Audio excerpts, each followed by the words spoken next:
Captain James Walker ripped the map out of her hands, held it up so the whole room could see, and tore it in half.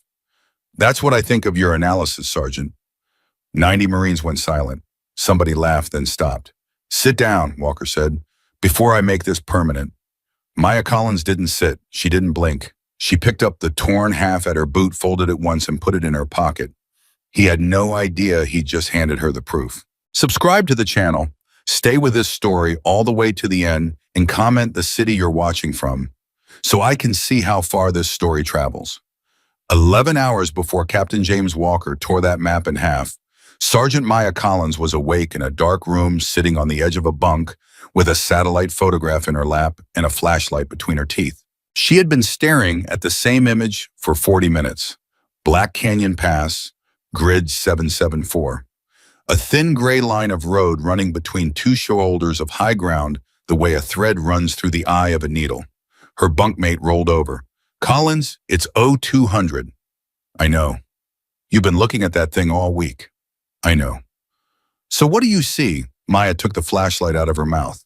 "I see a place where 480 people go in," she said, "and I can't figure out how they come back out." The bunkmate was quiet a second. Then she rolled back over and pulled her blanket up. "Get some sleep, Maya." Yeah, she didn't sleep. Camp Redstone sat in the Mojave like a scab on the back of the desert, and Maya had been assigned there for 19 months. She was 29 years old, a communications specialist, which meant that on paper her job was radios, frequencies, antennas, making sure that when a man 3 miles out keyed his mic and said, "Help, somebody," heard it. That was on paper. The truth was that Maya Collins could shoot better than any Marine on that base, and everybody knew it, and nobody wanted to say it out loud. Her scores were in the system. Anyone could pull them. 4 qualification cycles in a row, she'd put up numbers that made the range officers walk over and look at her target twice, and then look at her, and then walk away without saying anything. There is a certain kind of silence that follows a woman when she does something extraordinary in front of men who weren't expecting it. Maya had learned to walk through that silence without letting it touch her. She'd applied to the Scout Sniper program twice, rejected twice. The second rejection came with a handwritten note from a major she'd never met. 4 words, not a team player. She'd kept it. It was in her footlocker, folded into a square the size of a postage stamp underneath a photograph of a man named Gunnery Sergeant Elias Ward, who was dead now and who had once told her something she thought about every single day.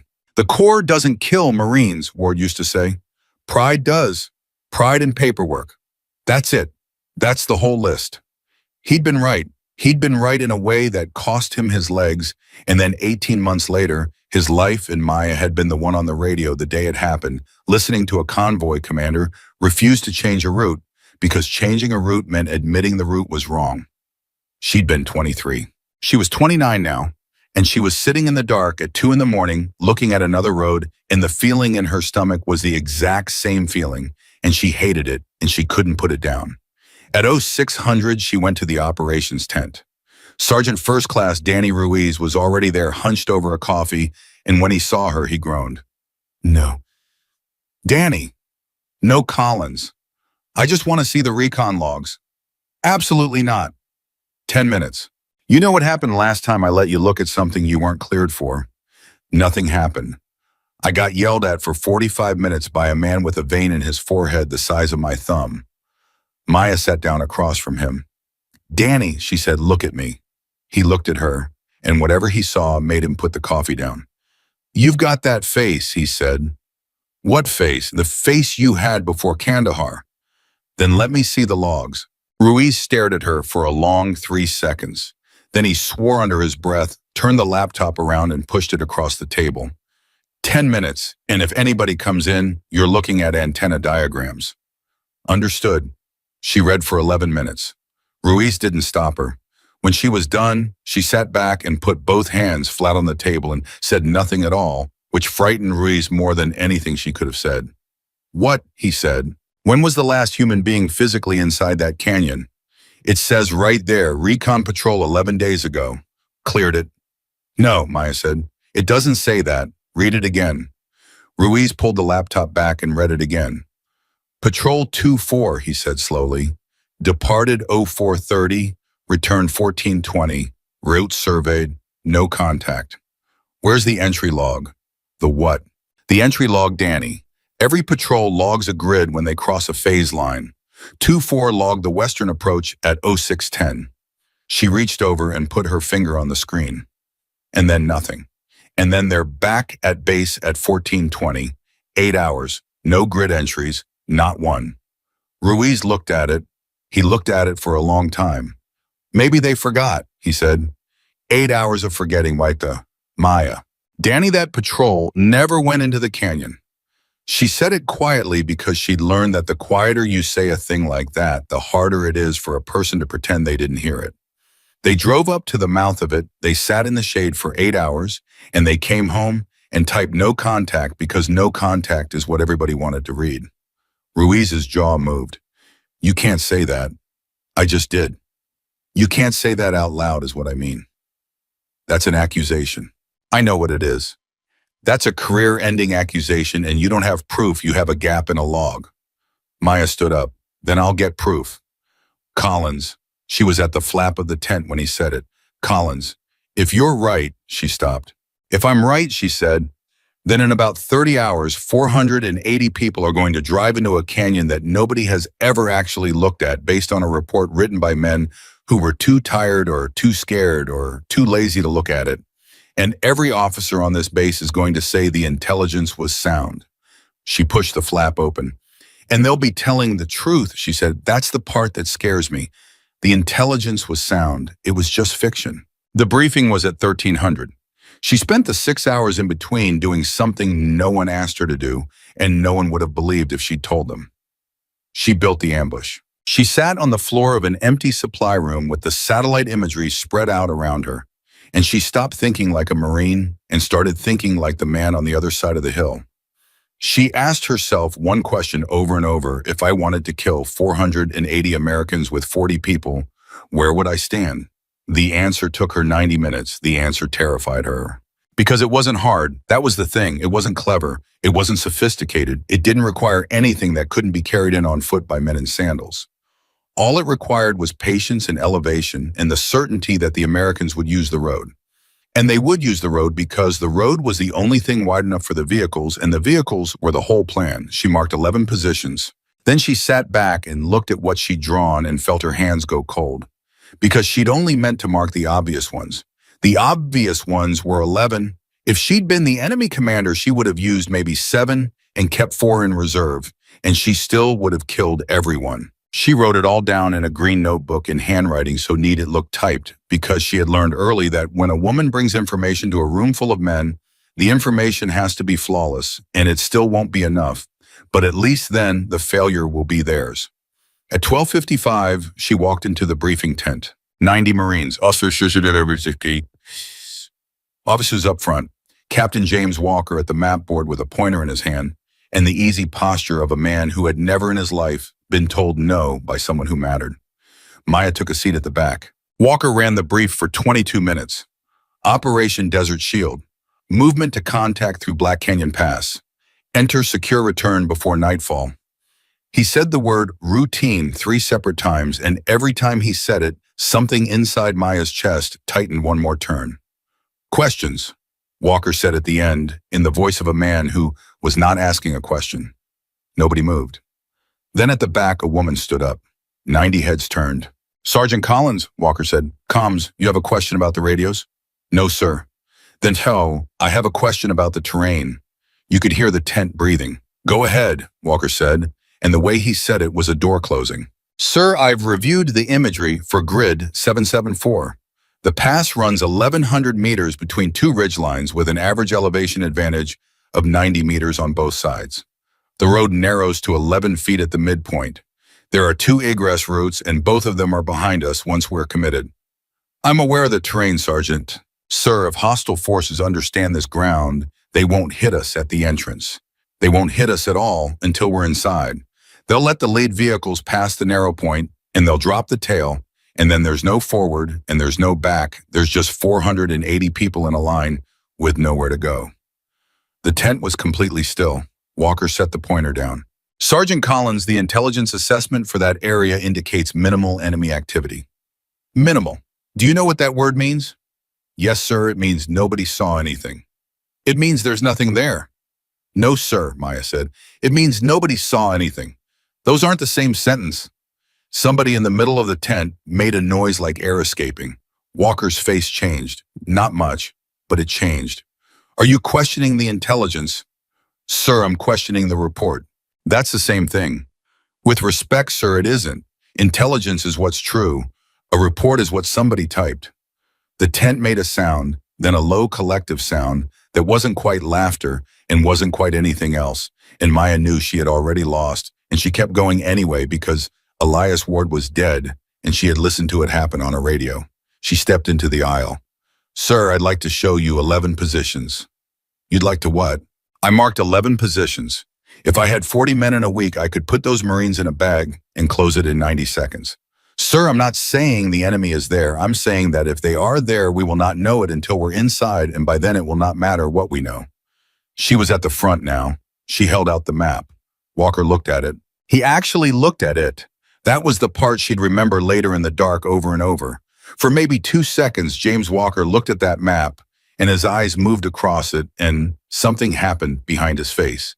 And then 90 Marines were watching him, and that was the end of it. Terrain does not attack people, Sergeant, Walker said.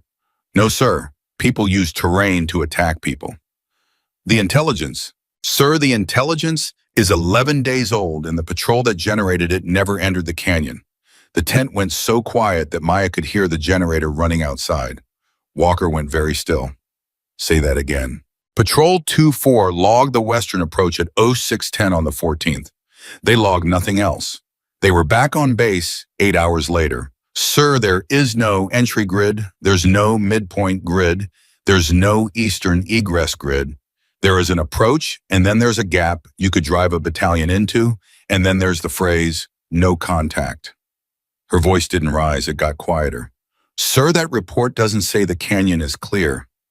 That report says nobody looked. The tent was a hell breath, and then Staff Sergeant Ryan Mitchell, third row arms crossed, laughed. Maybe we should let Collins run the whole operation, Mitchell said, since apparently she knows more than a satellite. The tent broke. It broke the way a room full of frightened men always breaks into loud, relieved laughter.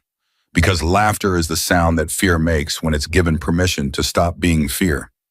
90 Marines laughed at a woman standing in the front of a tent holding a piece of paper. And the reason they laughed was that if they didn't laugh, they would have to think about what she just said, and they were driving into that canyon in 18 hours. Maya stood there and let it happen. She didn't flinch. She didn't lower the map. She looked at Walker, and Walker looked back at her, and in that moment, they both understood each other perfectly, which was worse than not understanding at all. Walker took the map out of her hands and tore it in half. That's what I think of your analysis, Sergeant. The laughter died instantly. Sit down, Walker said, before I make this permanent. Maya did not sit down. She crouched slowly and picked up the half that had fallen against her boot and folded it once and put it in her cargo pocket. Then she looked up at him. Yes, sir, she said, and walked out. Behind her, somebody said something. She didn't hear what. She was already outside in the heat, and her hands were shaking, and she made them stop. Ruiz found her 20 minutes later behind the comm shed. That was insane, he said. Yeah, that was the most insane thing I have ever seen a sergeant do to a captain. Yeah, you made him look stupid in front of 90 people. No, Maya said. He did that himself. I just stood there. Ruiz sat down on an ammo crate. He's going to bury you. Probably. Not probably. He's going to bury you, Maya. That man has a career plan with dates on it. I know. Then why? She turned and looked at him, and Ruiz would later tell people that in 11 years in the Marine Corps, he had never seen anything on a human face like what he saw on hers right then. Because they're going to go anyway, she said. Ruiz opened his mouth. Then he closed it. Yeah, he said finally. They're going to go anyway. She found Corporal Anthony Reyes at 1600 in the motor pool because Anthony Reyes had been on patrol 2-4. He was 19 years old. He had a face like a kid at a bus stop. Reyes, Sergeant, you went out on the 14th. Something went across his face and shut. Yes, Sergeant. Tell me about it. It's in the report, Sergeant. I read the report. I want to hear you say it. Reyes wiped his hands on a rag he didn't need to use. He wiped them for a long time. We surveyed the route, he said. Look at me. He looked at her. Corporal, Maya said, I'm not your NCO, I'm not your investigator, and I'm not going to write anything down. There's 480 people getting on trucks in 14 hours. Did you go in? Reyes's throat moved. Sergeant, did you go in? And Anthony Reyes, 19 years old, said the thing he was going to be saying to a ceiling at 3 a.m. for the rest of his life. We got to the mouth, he whispered, and the LT said the vehicles wouldn't fit and it'd take all day on foot, and there was nothing out there anyway, and we sat. We sat in the wash under the netting for 7 hours, and we drank our water, and we came home. Maya didn't move. And you typed no contact. The LT typed it. Reyes's eyes were shining. The LT typed it, Sergeant, and he had us sign it, and I signed it, and I've been... He stopped. He got himself back. I've been sick about it for 11 days, Sergeant. 11 days. And then they said the whole battalion's going through there, and I... Who's your LT? Reyes shook his head. Corporal, who is your LT? He'll destroy me. Yes, he will, Maya said. He'll destroy you, and you'll deserve it, and you'll live through it. 480 people might not. Who is he? Reyes closed his eyes. Lieutenant Kessler, he said. Sergeant, he's Captain Walker's brother-in-law. The desert made a sound like nothing at all. Maya stood in the motor pool with the sun on the back of her neck and felt the whole shape of it drop into place, and it wasn't a conspiracy and it wasn't a crime, and that was the worst part. It was smaller than that. It was a tired lieutenant who didn't want to walk, and a captain who didn't want to embarrass his wife's little brother, and a report that nobody wanted to reopen because reopening it meant sliding the operation, and sliding the operation meant a phone call to a colonel, and nobody wanted to make that phone call. Nobody had done anything evil. 480 people were going to die of nobody doing anything evil. Reyes, she said. Sergeant, look at me. She waited until he did. You're going to be okay. I'm not Sergeant. You are, because at 16:20 on the 25th, a corporal told the truth when it cost him everything.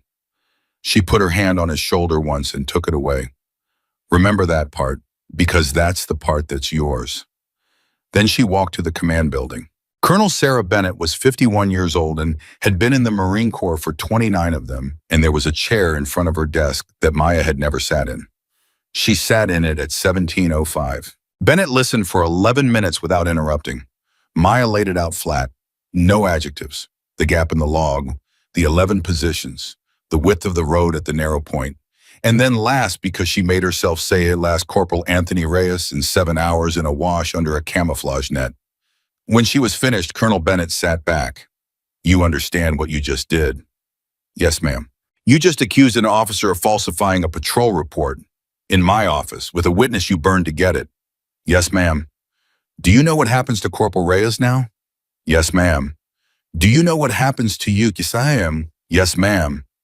Bennett stood up and walked to the window and stood there with her back to the room. I have 480 Marines stepping off at 0600, she said. The operation has been coordinated with 2 other commands. The airspace is deconflicted. The logistics are moving. And you are asking me to stop all of it because of a gap in a log and a 19-year-old who's scared. Yes, ma'am. On what? Ma'am, Bennett turned around. On what, Sergeant? Give me one thing, not a theory, not a feeling, not a very good piece of terrain analysis by a very smart woman who should have been a sniper 3 years ago. And everybody in this building knows it. Give me one confirmed enemy element in that canyon, and I will pick up that phone right now, and I will burn my own career to the waterline to stop this. Maya looked at her. I can't, ma'am. No, Bennett said. You can't. Because nobody's looked. I know. Ma'am? I know, Sergeant. And for 1 second, one single second, the mask came off Sarah Bennett's face, and what was underneath it was something exhausted and old and afraid. I know exactly what you're telling me. I have known officers like Walker my entire career, and I have buried Marines because of them. But I cannot stop a battalion movement on a gap in a log. I need a reason, and you have a suspicion, and the distance between those two things is the whole United States Marine Corps. The mask came back down. Dismissed. Maya stood. At the door, she stopped. Ma'am? Sergeant. If I'm wrong, Maya said, Tomorrow night, 480 Marines eat dinner and nobody ever thinks about me again. Bennett said nothing. If I'm right, Maya said, tomorrow night you and I are going to be standing in a room and there are going to be names on a screen and we are both going to remember this exact conversation for the rest of our lives. She closed the door quietly. That was the thing Bennett remembered. She closed it quietly. Walker was waiting for her outside the building. Of course he was. Sergeant, she stopped. You went over my head. Yes, sir. He came down the steps. He got close. Close enough that she could smell the coffee on him. Let me explain something to you, Walker said, and his voice was pleasant, which is how she knew. You're a comms sergeant. You're good on a range. Everybody says so, and everybody's tired of hearing it, including me. But you are not a sniper. You are not an intelligence officer, and you are not under any circumstances an operations planner. You are a woman with an opinion and a rifle score. Yes, sir. Say what you want to say. I did say it, sir, in the tent. You tore it up. Something flickered. You think I don't know what that ground looks like? Walker said, and his voice dropped, and for one moment it was almost human. You think I looked at that map and saw nothing? I've been doing this for 11 years, Collins. Maya went very still. Then you saw it, she said. I saw a canyon. Sir, you saw it. And Walker's face closed like a fist. You're on radio watch tonight, he said. Command post, 2200 to relief. You will not leave the post, you will not touch a weapon, and you will not say one more word about grid 774 to any living human being. Am I understood? Yes, sir. Say it back. I will not leave the post, Maya said. I will not touch a weapon. I will not say one more word. Walker held her eyes for 4 seconds. You'll thank me in 5 years, he said. No, sir, Maya said. I won't. She stood radio watch from 2200 to 0430 and never sat down. At 0100, the wind came up. At 0230, she checked every frequency on the board, twice wrote the check times in the log, in her neat handwriting, and then took the folded half of the torn map out of her cargo pocket and smoothed it flat on the desk in front of the radios. She looked at the 11 marks she'd made. She reached over and made a 12th. At 0330, Ruiz came in with 2 coffees and put one down next to her and didn't say anything and didn't leave. You don't have to be here, she said. I know. They'll ask you about it later. Yeah, Ruiz said. They will. At 0430, she heard the engine start. She could feel it through the floor first, a low shudder, and then it climbed into the air outside 2040-60 diesel engines coming awake in the dark. And Maya Collins sat in a folding chair in a command post with a coffee going cold beside her and listened to 480 people wake up. Ruiz was watching her. Maya. Don't. Maya. Danny, if you say one kind thing to me right now, I'm going to come apart, and I can't come apart because in about 2 hours, I'm going to need to be able to think. Ruiz shut his mouth. Outside, somebody was laughing. Somebody always laughs at 4:30. Somebody's telling a story about a girl in Barstow. Somebody's complaining about the coffee. Somebody's 19 and thinks he's going to live forever, and none of them know, and that's not their fault. And Maya sat there and listened to every second of it and did not move. At 0455, a vehicle commander keyed his mic to test his set. Command Warhorse 26 radio check. Maya keyed hers. Warhorse 26 command, you're loud and clear. Command 26, good copy. See you tonight. She looked at the microphone in her hand for a long moment. 26 command, she said. Watch your ridge lines. A pause. Say again command, Walker's voice from the doorway. Flat is a rifle bolt, Sergeant. Maya keyed the mic. 26 command, disregard. Have a good movement. Out. She set the microphone down. Walker stood in the doorway a moment longer, and then he was gone, and the sound of the engines rose and rolled and began to move, and the convoy pulled out of Camp Redstone at 0512 into the last dark before the sun. Maya Collins sat in front of a radio that was about to start screaming with a torn map on the desk and a rifle she was forbidden to touch in a locker 60 meters away, and she did the only thing left that anybody could do. She wrote the time in the log, and she waited to be right. She waited to be right for 1 hour and 51 minutes, and every one of those minutes was worse than the one before it because the radio kept working. That was the cruelty of it. The board stayed green. The traffic stayed boring. Warhorse 26 called a checkpoint. Warhorse 41 reported a vehicle running hot and dropping back 200 meters. Somebody asked about the water resupply, and somebody else told him to stop asking about the water resupply. It was the most ordinary radio traffic Maya Collins had ever monitored in her life, and she sat there with her hands flat on the desk and listened to it the way a person listens to a smoke alarm that hasn't gone off yet. Ruiz was still there. He hadn't left. He'd been relieved 40 minutes ago, and he hadn't left. Danny. Yeah, go to bed. Nope, that's an order. You're a sergeant. I'm a sergeant. Try again. She almost smiled. It didn't reach anything. Behind them, the command post had filled up the way command posts do, slowly and then all at once. Captain Walker was at the map board with a coffee. A major named Petrosian was on a phone with somebody at division. There were two lieutenants doing something with a laptop that neither of them understood, and a staff sergeant standing by the door because standing by the door was his job. Nobody was talking to Maya. That was the arrangement now. She'd been made into a piece of furniture with a headset on it. Walker had put her at that desk specifically so she would have to hear it, whatever it was, and she understood that, and she'd have made the same choice if she were him, and she hated him for it, in a clean, quiet, permanent way. Command Warhorse 6, we are at the western approach. Maya's spine went straight. Walker turned his head half an inch. 6 Command, Roger, Maya said. Say your posture. A pause, then amused. Command posture's fine, Sergeant. It's a road. Ruiz looked at her. Warhorse 6 Command, Maya said. Recommend you dismount a security element on the northern shoulder before the lead element passes the narrow point. Sergeant, that was Walker. She kept her thumb on the key. 6 Command recommend for Sergeant Collins. She let go of the key. Walker came across the room without hurrying.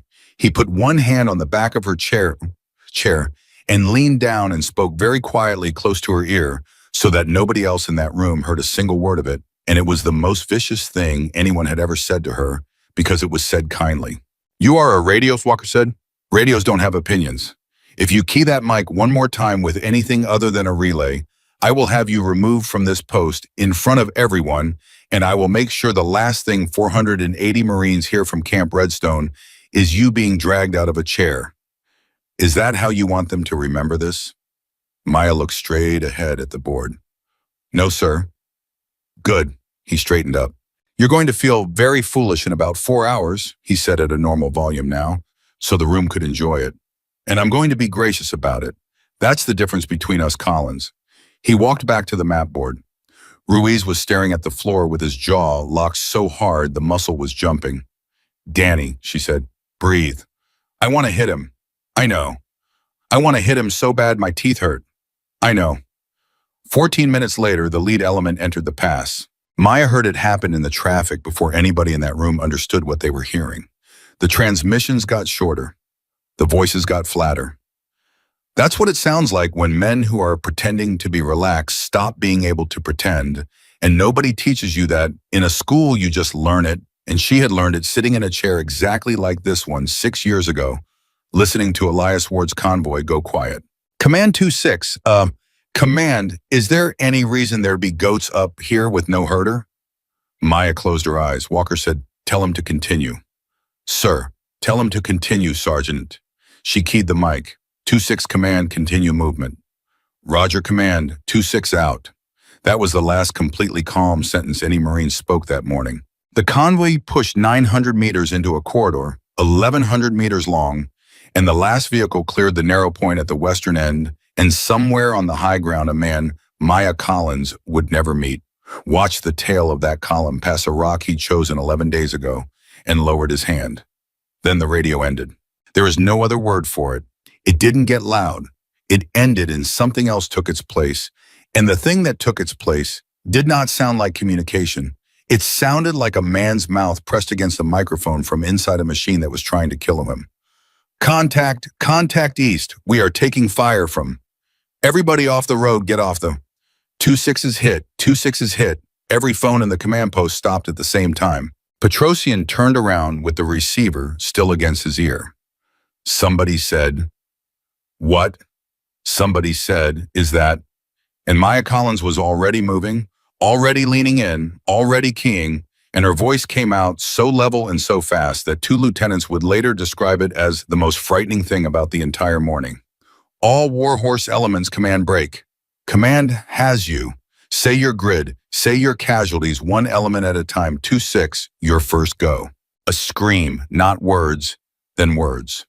Command 2-6, we are in they're above us. They're on both sides. They're on both sides. There's command. They dropped the trail vehicle. The trail vehicle's burning. We can't back out. Behind her, someone whispered, "Oh my God." 2-6 command understood. Get your people off the road on the northern side. North side has dead space at the base of the wall. North side 2-6. Do you copy north? Command, why north? Because they're shooting down and they can't shoot straight down. North, move. Walker had not moved. That was the thing that came back to Danny Ruiz for years afterward, at odd hours unloading a dishwasher, sitting at a red light. Captain James Walker stood at the map board with a coffee in his hand and did not move for 11 full seconds while a battalion came apart on the speaker. Then he said, "Get me air." Petrosian was already on it. "I've got them. Rotaries at 29 palms. They're spinning now. We're looking at..." He stopped. He put a hand over the phone. "Sir, they're saying 40 minutes. 40 minutes, sir. Fixed wings committed east. 40 is the number." The room got very quiet, and inside that quiet, a 19-year-old was screaming on the radio. 40 minutes, Ruiz said to nobody. Maya kept working. She didn't look up. Her voice never changed pitch. 4-1 command, say your status. Command, 4-1, I've got 4 vehicles. We're stacked up. We can't turn around.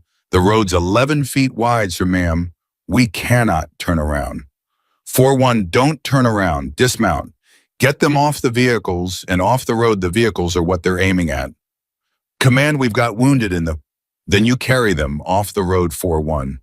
The road is where they die. Go. She swapped frequencies with 2 fingers without looking. Warhorse 6 command. 6 command. 6. Nothing. Warhorse 6 command. Nothing. Any Warhorse element, command, does anybody have eyes on 6? A voice came back, and it was a boy's voice, and it was crying, and it was completely coherent, which was somehow worse. Command, this is 3-3. 6 is gone, command. 6's vehicle is 6 is gone. The command element was gone. 11 minutes in. Maya looked at the board for 1 second, exactly 1 second, and made a decision that a sergeant is not permitted to make. All Warhorse elements command, all elements. Command is assuming control of this net. Do not transmit unless you are answering me.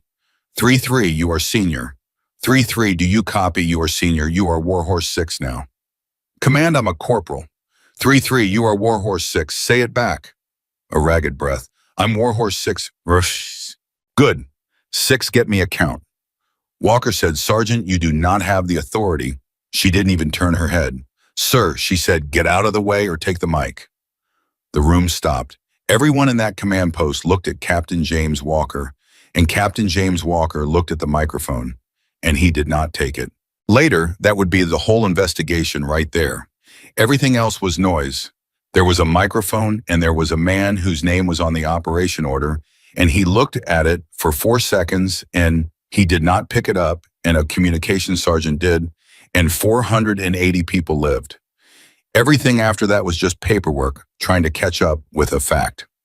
Walker stepped back. Maya keyed the mic.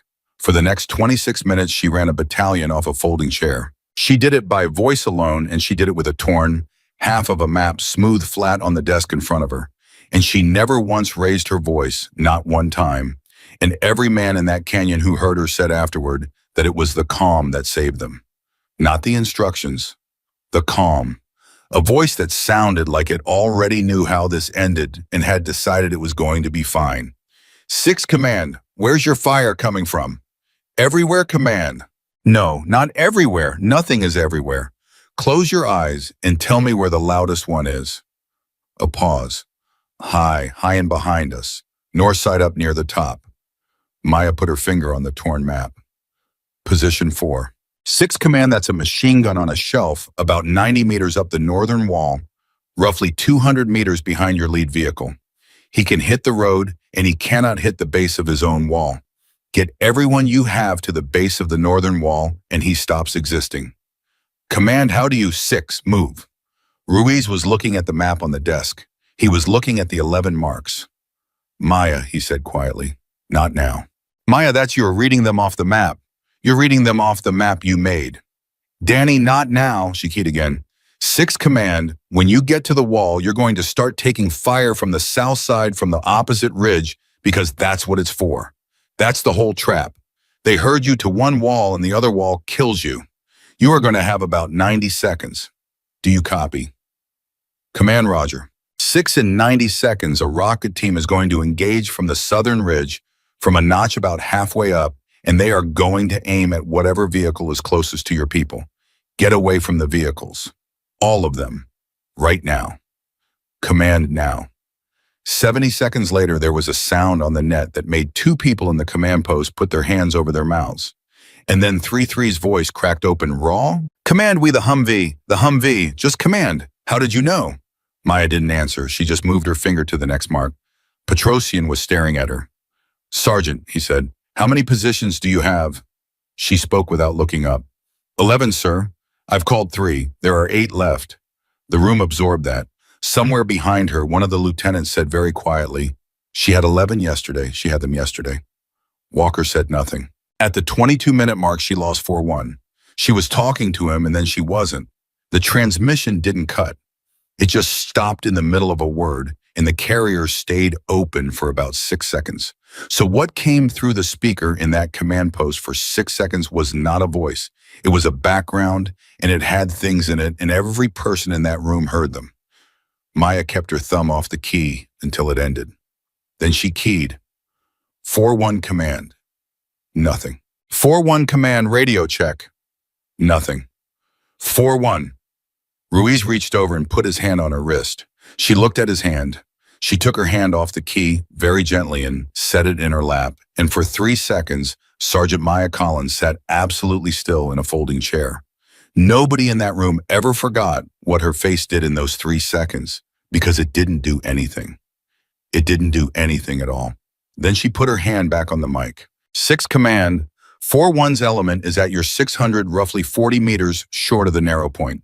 They're going to need somebody to go get them, and it isn't going to be a helicopter. Command, we can't move down the road. You're not going down the road. You're going along the base of the wall. 6, listen to me. I need you to understand something, and I need you to understand it right now because I'm not going to be able to explain it twice. They didn't put you in this canyon to kill you fast. They put you here to keep you here. Every minute you stay on that road is the plan working. The plan is that you sit still and wait for the sky to save you, and the sky is 31 minutes out. And in 31 minutes, they are done. Do you understand what I'm telling you? A silence. Yes, command. Say it. The sky's not coming in time. That's right, Maya said. So you're it. The kid's voice came back and something in it had changed, and it was the sound of a 19-year-old corporal becoming something else in real time. Roger, command, he said. We're it. She got them to the wall. She got them off the vehicles. She got 2 squads consolidated at the base of the northern face where the geometry protected them, and she talked a driver with a shattered forearm through 200 meters of dead space by telling him to count out loud.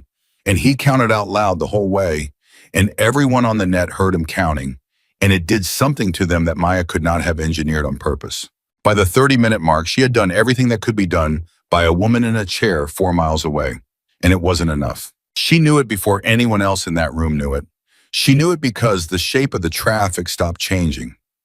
The Marines had gone as far as terrain could take them. They were alive. They were consolidated.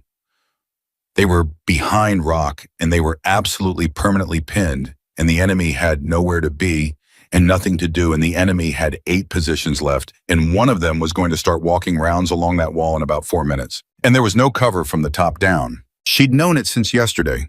She'd known it since she sat on a supply room floor and asked herself where she would stand. If you were the enemy, the last thing you did was the shelf on the eastern end, because the shelf on the eastern end saw the base of the northern wall, position 12, the one she'd added at 0330 in the dark. Maya keyed the mic. 6 command, does anybody in your element have eyes on the eastern end of the northern wall up high? maybe 120 meters up, there's a shelf about the size of a pickup truck. A pause. Command, I can see something up there. There's people moving up there. How many? 4, maybe 5. Command, they're setting something up. Maya closed her eyes for 1 second. 6, she said, how far can your longest gun reach? Command, we've got nothing. We got carbines and 1 240, and the 240's under the truck that's on fire. Understood. Command, understood. 6, stand by.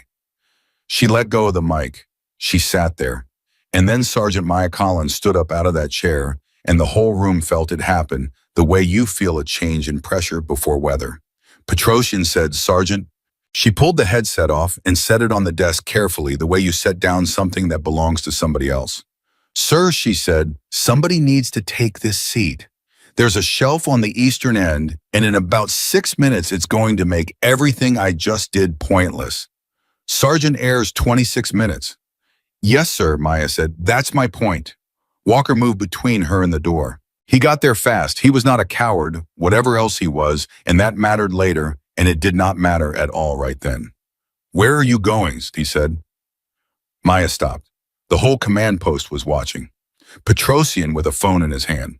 2 lieutenants, a staff sergeant by the door who would tell this story at his own retirement 30 years later and still get choked up in the same place. Sir, Maya said, step aside. Answer the question. You already know the answer. Collins. I'm going to get my rifle, she said, and I'm going to walk up onto that eastern ridge, and I'm going to take that shelf away from them. Walker actually laughed. It came out of him before he could stop it, and it was not cruel, it was disbelief. That's 12 kilometers across open ground in July. Yes, sir. There is no vehicle I can give you. I didn't ask for one. You'll die out there. Maybe. You don't have authorization. She looked at him. And here's the thing that nobody in that room expected. The thing that Ruiz would try to explain 100 times and never get right. She wasn't angry. There was no fury in her. She looked at James Walker the way you look at a chair that's in the doorway. Sir, she said, I've been trying to get authorization for 2 days. Walker's jaw worked. If you walk out that door, I will have you charged, disobeying a direct order, abandoning your post, unauthorized entry into a combat zone. Every one of them will stick. You will lose everything, Collins. Not a reprimand, everything. Yes, sir. You're 29 years old. Yes, sir. You have, my God, you have a career, you have... And something broke loose in his voice then, something that hadn't been there in the tent yesterday, something that had been building in him for 31 minutes, while a battalion screamed at him through a speaker and he stood there holding a coffee. You have a life, Collins. You would be throwing away a life. For what? So you can be right. And Maya Collins tilted her head just slightly. Sir, she said, I'd give anything in the world to be wrong. Walker had nothing at all. He stood in a doorway with his mouth slightly open, and a sergeant looked at him with something that was almost pity. And behind her on the speaker, a boy was saying, Command, they're still setting up. Command, do you copy? Where are you going? Walker said again. And this time it wasn't a challenge. It was a man asking a question because he didn't know what else a person says. Maya looked past him at the door at the light. To save the Marines you just sent into that valley, she said. Petrosian said, Sergeant Collins. She turned. The major was holding the phone against his chest. He was 50 years old, and he'd been in 3 wars, and his face had gone through something in the last 30 seconds that nobody could read. The arms room is locked, Petrosian said. Staff Sergeant Dunn has the key. The staff sergeant by the door said, Sir. Dunn, Petrosian said, without looking away from Maya. I believe I heard the sergeant say she was going to the arms room to conduct an inventory. Did you hear the same thing? Dunn was very still. Then he took the key off his belt and held it out. Yes, sir, he said, inventory. Walker said, Major.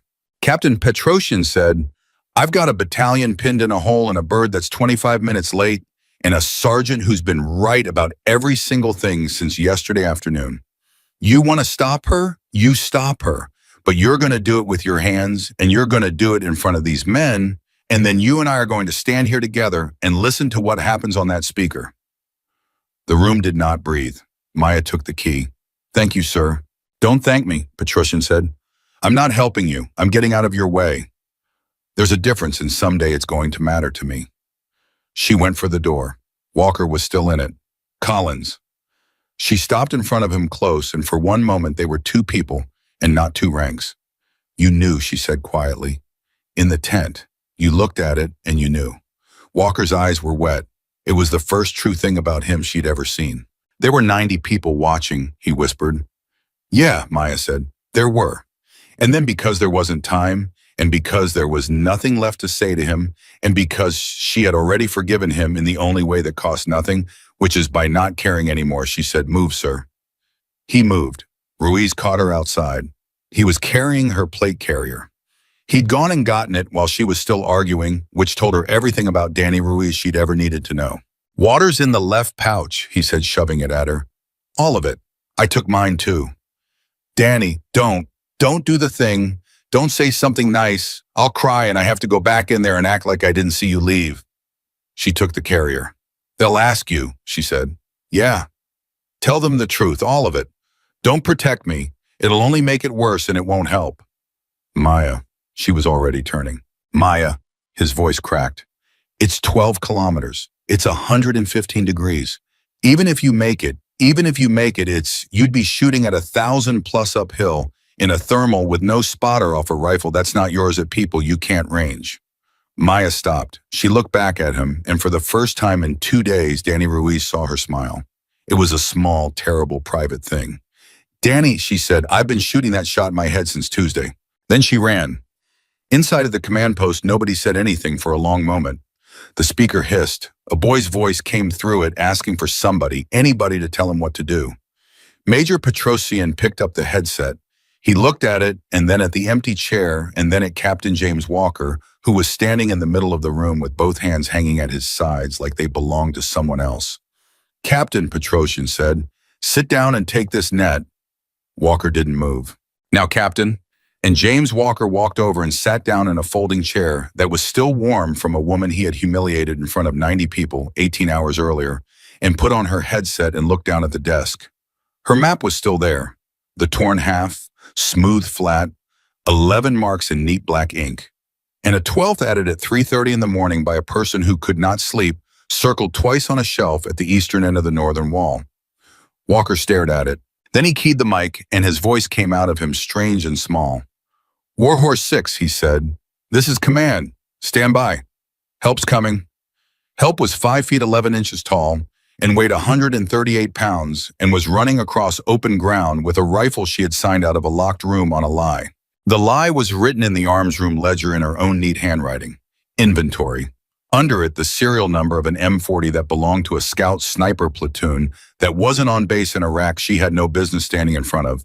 And beside that, her name printed and signed because Maya Collins was going to steal a rifle, and she was not going to steal it anonymously. Staff Sergeant Dunn stood in the doorway while she did it. Sergeant? Yes, Staff Sergeant.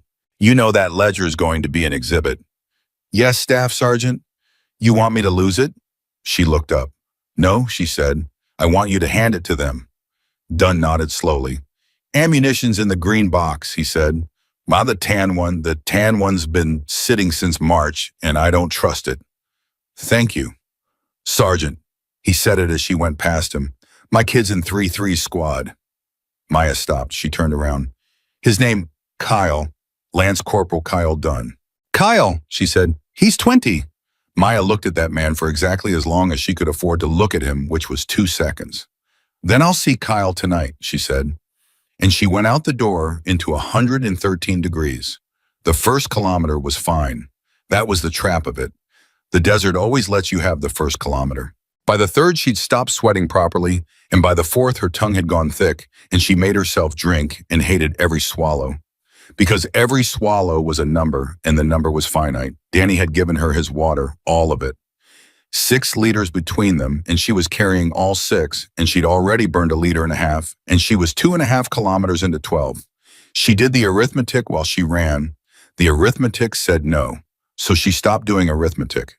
There was a thing Elias Ward used to say when they ran the ridgeline at Pendleton, back when she was 22, and he was the only man on that base who talked to her like she was a Marine instead of a problem.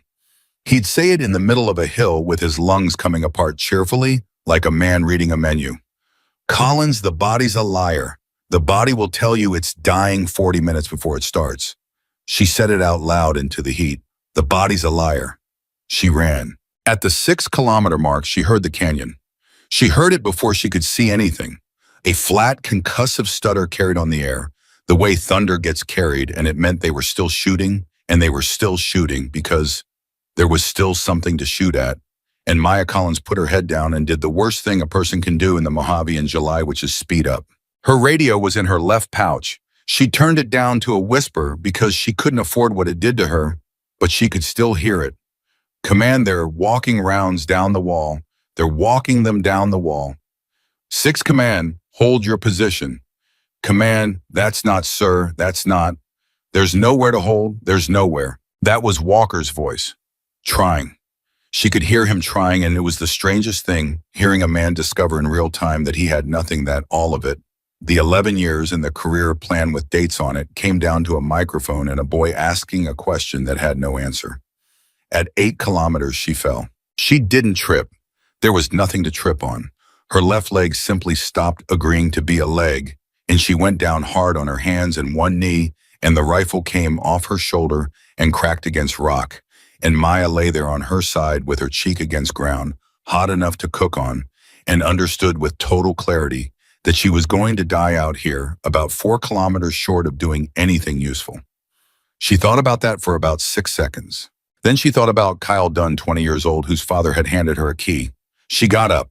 She got up because there was nothing else available, and she ran the 9th kilometer on legs that felt like somebody else's, and she stopped being a person somewhere in there and became a machine that turned water into distance.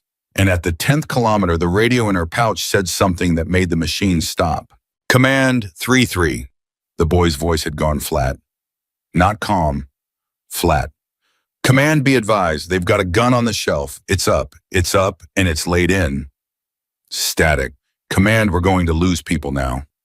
Maya keyed her radio. It was the first time she'd transmitted since she put the headset down on that desk, and every single person on that net heard it, and every single person on that net knew exactly whose voice it was. 3-3 Ghost 2-1. A pause you could have driven a truck through. Say again your call sign. Ghost 2-1, Maya said. Kyle Dunn's in your squad. Put him on. Ma'am. Put him on, Corporal. Rustling. Then a young voice wrecked, disbelieving. This is Dunn. Kyle, Maya said, and she was running while she said it, and her voice was ruined, and she made it come out even anyway. Your dad gave me a key this morning. Silence. Ma'am, I need 40 minutes, Maya said. Give me 40 minutes. Get everybody as far east as the wall lets you go and stay small, and do not let anybody be a hero. 40 minutes. Ma'am, who is this? Ghost 2-1, she said. Out. She turned the radio down. Then she ran the last 2 kilometers. In the command post, nobody moved. Petrosian had a hand over his mouth. One of the lieutenants had actually stood up. And Captain James Walker sat in a folding chair with a headset on and looked at the speaker like it had spoken to him from underneath the ground. Sir, Petrosian said quietly, she's alive. She's 12 kilometers out. She's alive, sir. 20 minutes ago, I'd have taken either. Walker said nothing. Ruiz was standing against the back wall with his arms crossed and tears running down his face, not making any sound at all. And when the lieutenant looked at him, Ruiz said in a perfectly conversational voice, That's my friend. Maya reached the eastern ridge with 1.5 liters of water and no feeling in her hands. She went up it on her stomach for the last 200 meters. Not because of the enemy, because her legs had voted. And when she got to the top, she rolled over and lay on her back and let herself have 4 seconds. 4. She counted them. Then she rolled onto her belly and got the rifle up and put her eye behind the glass and looked down into what she had drawn on a supply room floor 31 hours ago. And it was all there. Every mark. Position 1, a gun team on the northern shoulder, exactly where she'd said, exactly at the elevation she'd said. Position 7, a mortar tube in a wash. Position 9, a man with a radio standing upright in the open because he had been standing upright in the open for an hour and nobody had made him stop. She had been right about all of it. Being right felt like nothing. It felt like a hole in her chest. 480 people. The tail vehicle burning, bodies on the road that were not moving and would never move again, and she counted them because someone had to count them, and she got to 6 before she made herself stop counting and start working. And then she found the shelf. Position 12, the one she'd added at 3:30 in the morning in the dark in a command post with a torn map when she still had a career. 4 men, a heavy gun on a tripod, and it was laid in on the base of the northern wall, which meant it was laid in on 211 Marines stacked up behind rock with nothing over their heads. Maya put the reticle on the gunner, and then she did the thing that separated her from every other good shooter in the Marine Corps, which was that she did not shoot.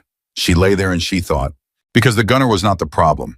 If she killed the gunner, another man would be on that gun in 4 seconds. If she killed the gun, they had a second gun 300 meters west.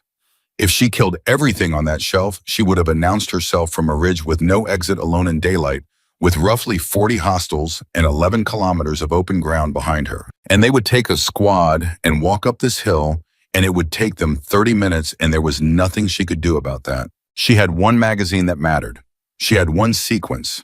And the order of that sequence was going to decide how many mothers got phone calls. Maya keyed the radio once quietly. Ghost 2-1 command. Walker's voice came back so fast he must have been holding the key. Ghost 2-1 command, send it. Command, be advised. I am in position on the Eastern Ridge elevation 1420. I have eyes on 11 of 12 marked positions. The command post went absolutely silent. Say again, Ghost 2-1. 11 of 12, sir, Maya said. They're all there, every one. And James Walker, in a folding chair in front of a major and 2 lieutenants and a staff sergeant, put his hand over his eyes. Ghost 2-1 command, he said. His voice was not working right. What do you need? Sir, I need you to tell 3-3 that when I start, it's going to get worse before it gets better, and I need him to not move for 90 seconds no matter what he hears. 90 seconds, sir. If he moves, this doesn't work. Ghost 2-1, what doesn't work? Maya settled her cheek down. Sir, she said, I only get one first shot. After that, they know I'm here and I'm working on a clock. So the first shot has to be the one that costs them the most, and it isn't the one you'd pick. Collins, talk to me. Sir, there's a man on position 9 and with a radio. He's been standing up for an hour. He's the reason 12 positions are acting like one weapon, she exhaled. He's a 1,500-meter shot in a full-value wind, and he's the least dangerous man in that canyon, and he's first. Petrosian closed his eyes. Sir, Maya said, if I take the guns, they get a new commander. If I take the commander, they get 40 guns that don't know what the other guns are doing. Walker's voice cracked open. Ghost 2-1, that it's a 1,500-meter shot. Yes, sir. Nobody makes that shot. No, sir, Maya said. Not with a spotter, not with the arrested gun, not with numbers, not without. There was a silence. Then why are you taking it? Walker said. And Maya Collins, lying on a ridge with no feeling in her hands and a liter of water and everyone else's lives in a rifle that wasn't hers, said the truest thing she ever said out loud. Because nobody's this one who does it, sir. Somebody is. And there's nobody else here. She turned the radio down. She built the shot. She built it the way she'd built the ambush from the other side, asking not what do I want, but what does the bullet want? 1,500 meters, downhill by about 180, Mirage running left to right, and then at 800 out, dying in the lee of the northern wall, and picking back up in the last 300 at almost a full value, which meant the wind would push the round twice in 2 different amounts in 2 different places. And if she read either one wrong, she'd miss by 4 feet and announce herself for nothing. She had no spotter. She had no data book for this rifle. She had a cold barrel and a round she had never fired out of a weapon she had never fired. She had the map she'd made in her head over 3 days. And she had the Mirage, and the way a hawk was riding the thermal off the southern wall and slipping about 15 degrees left. And the dust off the burning vehicle standing up straight for 40 feet and then leaning. She held for 11 mils and a hair, and then she waited. That was the part nobody would ever believe. She waited. 480 people were being killed below her, and Sergeant Maya Collins lay on that ridge and did not shoot for 3 minutes and 11 seconds because the man was standing with his back to a rock outcrop, and if she fired, he'd fall behind it, and they'd know the shot came from the east, and she needed him in the open where his men could see him die. Her hands were shaking. She made them stop. She'd been making them stop for 2 days. The man with the radio stepped left into the open and raised his arm to point down the canyon. Maya Collins broke the trigger.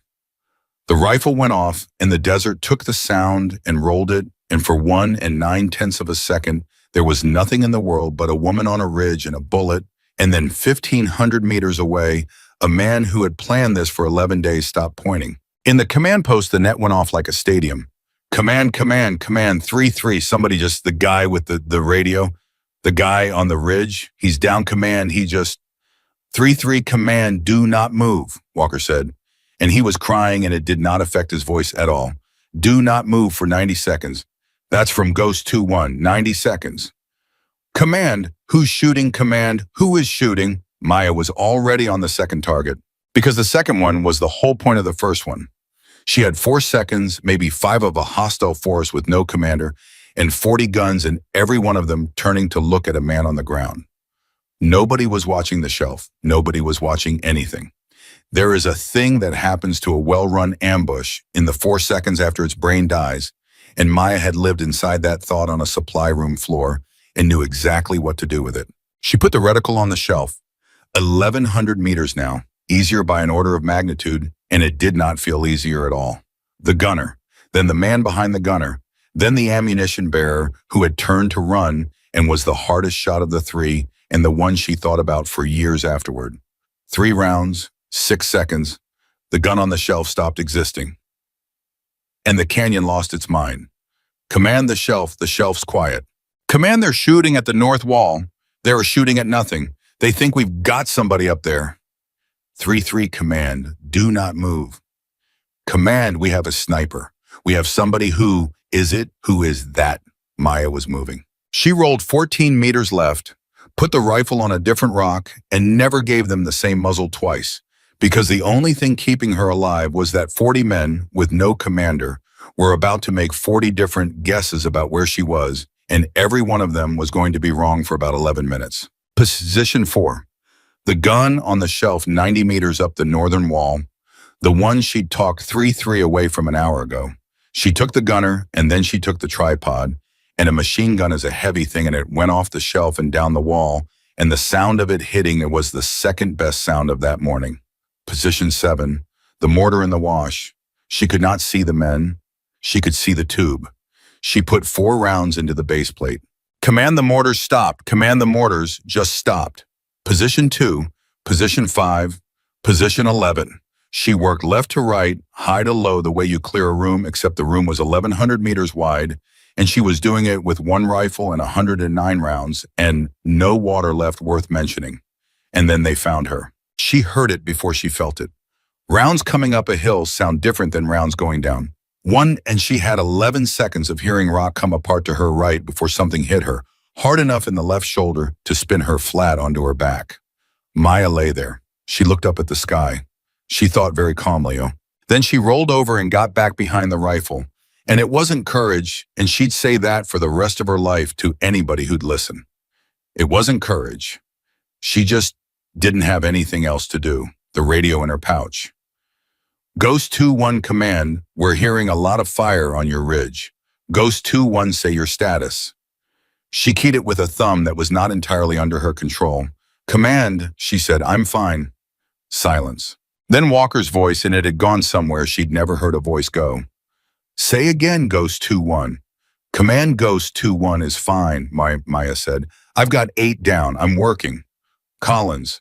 Sir, I need 3-3 to move now. Now, sir, the north wall's clear. The shelf's clear. The mortars are done. They've got nothing above the base of that wall, and they are all looking at me. Push them east right now, sir. This is the whole window. This is all of it. Ghost 2-1. Sir. She had never raised her voice at an officer in her life.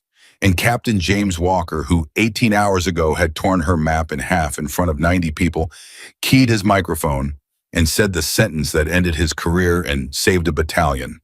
All Warhorse elements, this is command. You will take your movement orders from Ghost 2-1. Ghost 2-1 has this fight.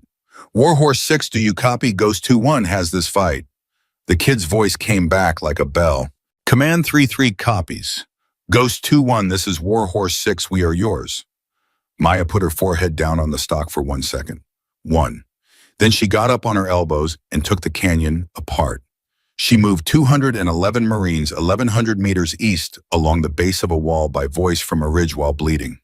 6 Ghost move 9, get up and go count 11 and stop. Ghost 6 moving. She fired twice into the southern ridge to make a man there decide the world was a dangerous place. 6 Ghost stop, get down, get down, get down.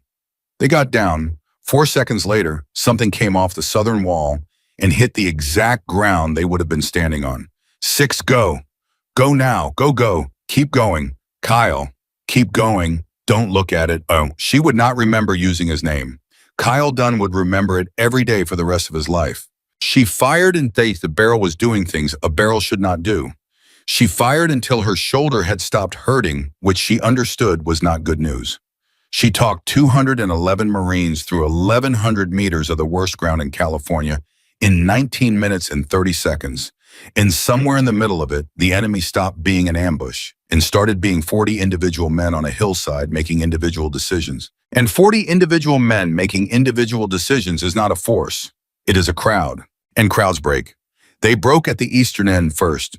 2 of them stood up and ran, and she let them go. She let them go because a running man is a rumor, and a rumor is worth more than a body. And 11 minutes later, there were 9 men running, and then there was nobody at all. The radio filled up with sounds she couldn't process. She heard the helicopters before she believed them, and they came in 41 minutes after the first round of the ambush and 11 minutes after it was already over, and the pilots would say for years afterward that they arrived at a battle that somebody had already finished. Maya lay on the ridge with her cheek on the stock and did not move. Ghost 2-1 command. She couldn't find her hand. Ghost 2-1 command radio check. She found it. Command, she said. Ghost. Ghost 2-1 be advised, we are getting a count. Stand by. She stared at the rock in front of her face. Ghost 2-1 command. Walker's voice was shaking so hard it was barely words.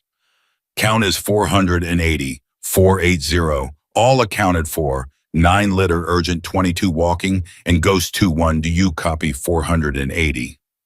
Maya closed her eyes. Command Ghost, she said, the 6 on the road. Say again. There were 6 on the road, sir. When I got here, I counted 6. The silence went on so long she thought the radio had died. Ghost 2-1, Walker said. All 6 are being worked on right now. 2 of them are talking. Do you understand what I'm telling you? They're talking Collins. All 480 are coming home. Maya Collins lay on a ridge in the Mojave Desert with a bullet in her shoulder and a rifle she had stolen and made a sound that nobody heard because she turned the radio down, and the desert doesn't tell anybody anything. Then somebody else keyed the net. Unknown station on the eastern ridge, this is Hammer 6 actual. A new voice, older. Command authority from a helicopter. Unknown sniper, identify yourself. Maya looked at the radio. She knew exactly what came next. She had known since a supply room floor. Not a medal, not a parade. A truck and a lawyer in a room with no windows and a career held up in front of 90 people and torn in half. She keyed the mic anyway. Hammer 6, this is Ghost 2-1, she said. Sergeant Maya Collins, Communications Camp Redstone. Nothing. Then from the command post, from a folding chair, from a man who had spent 11 years never being wrong on the record. Hammer 6, this is Redstone Command. Walker's voice. Clear now. Steady. Finished. Be advised that Sergeant Collins is on that ridge because I sent 480 Marines into a canyon she told me not to. It's in her briefing notes. It's in my operations order. It's in a map I tore up in front of 90 witnesses at 1300 yesterday, and she picked it up off the floor, and it's sitting on this desk in front of me right now. The whole net was listening. Every vehicle, every helicopter, every man in that canyon. Hammer 6 Redstone Command, Walker said. Whatever happens to her happens to me first. Whatever happens to her happens to me first. That sentence went out on an open net to 11 aircraft, 40 vehicles, 2 regimental operations centers, and a division watch officer in a building 400 miles away who was drinking coffee and who set the cup down and did not pick it up again for 2 hours. There is no taking a thing like that back. Walker knew it when he said it. That was the point of saying it that way. Petrosian stood behind him with his hands on the back of the chair. Captain, sir, you understand you just confessed on a recorded channel? Yes, sir. To about 9 people who outrank both of us? Yes, sir. Petrosian looked at the back of his head for a while. Well, he said, that's the first competent thing you've done all day. The helicopter that came from Maya Collins landed 140 meters below the crest, because there was nowhere on that ridge for it to sit, and the two corpsmen who ran up that hill in full gear found a woman lying behind a rock with her cheek still on the stock of a rifle, and one of them said afterward that the worst part wasn't the blood. The worst part was that she was still watching the canyon. Sergeant, we've got you. Southern Ridge, Maya said. Ma'am, Southern Ridge halfway up, there's a notch. I never cleared it. Somebody needs to clear it. Sergeant, it's over. It's not over until somebody clears the notch. They tried to take the rifle. She would not let go of it. 22 years old of a corpsman named Ojeda kneeling in the dirt with his hands full of a wounded sergeant, and he did the only thing he could think to do. Ma'am, I'm going to hold it for you, he said. I've got it. I'm right here. I'm not putting it down. Her fingers opened. Okay, she said, and then Maya Collins stopped being conscious for the first time in 51 hours. She woke up in 29 palms with a tube in her arm and a shoulder that belonged to somebody else, and the first thing she saw was a Marine standing at the foot of her bed with his hands behind his back. Not a nurse, military police. Sergeant Collins. Yeah. Ma'am, you're not under arrest. I want to be clear about that. Maya looked at the ceiling. But you're standing in there. Yes, ma'am. Since when? He hesitated. Since about 6 hours ago. So I've been unconscious with a guard on me? Yes, ma'am. Okay. She closed her eyes. What's your name? Corporal Willis, ma'am. Willis, did they clear the Southern Ridge? Ma'am, the notch on the Southern Ridge, halfway up. Did anybody clear it? Willis shifted. Ma'am, I don't have that information.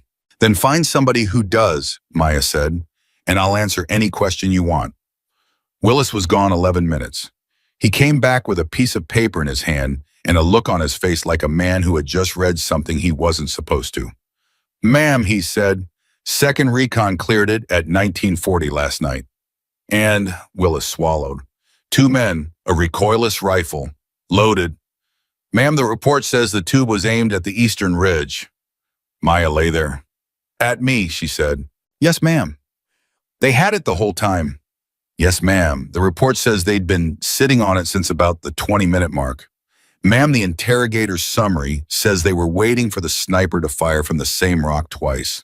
And Maya Collins, who had rolled 14 meters left after every third shot for 2.5 hours, because a dead man named Elias Ward had drilled it into her when she was 22 years old, put her good hand over her face and laughed until it turned into something else. Willis stood there and let her. He was 23. He'd never seen anything like it. He wrote in his log that the subject was cooperative. The investigation opened at 11 the next morning, and it was not what anybody expected. And the reason it was not what anybody expected was that Lieutenant Colonel Daniel Brooks was not what anybody expected. Brooks was 54. He'd been a judge advocate for 19 years and an infantry officer for 11 before that, and he had a reputation on both coasts as the most humorless man in the United States Marine Corps, which was accurate, and as a man who had never once in his career let a general tell him what a fact was, which was also accurate and had cost him 2 stars. He came into her hospital room with a folding chair and sat down in it and did not shake her hand. Sergeant Collins, sir, I'm going to read you your rights, and then I'm going to ask you to waive them, and if you have any sense at all, you'll tell me to go to hell and ask for counsel. Yes, sir. He read them. Do you want counsel? No, sir. Brooks put the card down. Why not? Because everything I did, Maya said. There's nothing to argue about. If I sit here with a lawyer telling you I didn't leave my post, we're both wasting a day, and the only thing that comes out of that day is that this takes longer and somebody at division has more time to figure out what story they want. Brooks looked at her for a long moment. That's the most cynical thing I've heard this week. Yes, sir. It's also correct. He opened a folder. You disobeyed a direct order from Captain Walker. Yes, sir. He ordered you not to leave the post. Yes, sir. He ordered you not to touch a weapon. Yes, sir. You signed out a rifle from a scout sniper armory rack you had no authorization to access. Yes, sir. You entered an active combat zone without orders, without a spotter, without a medical plan, and without telling anyone in your chain of command where you were going. I told Captain Walker where I was going, sir. Brooks looked up. You did. Yes, sir, he asked. I told him. Brooks made a note. You understand this could end your career? Yes, sir. You understand it could do considerably more than that.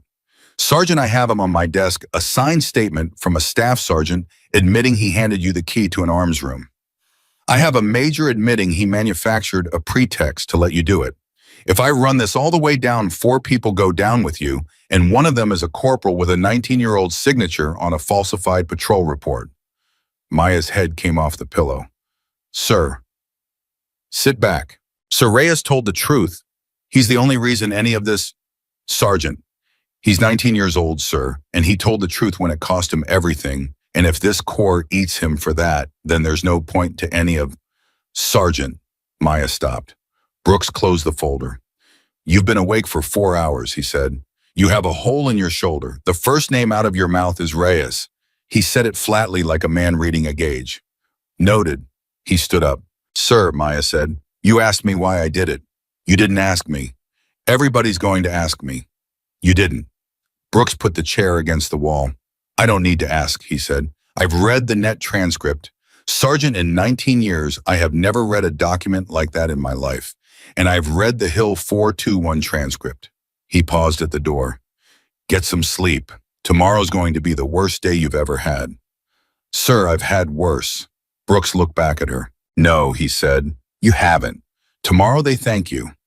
He was right, and it was worse. They started arriving at 7 in the morning. They came in 1s and 2s because the hospital wouldn't let more than that in at a time. And they came in gym shorts and camis, and one of them came in a hospital gown, pushing his own IV pole with his jaw wired shut.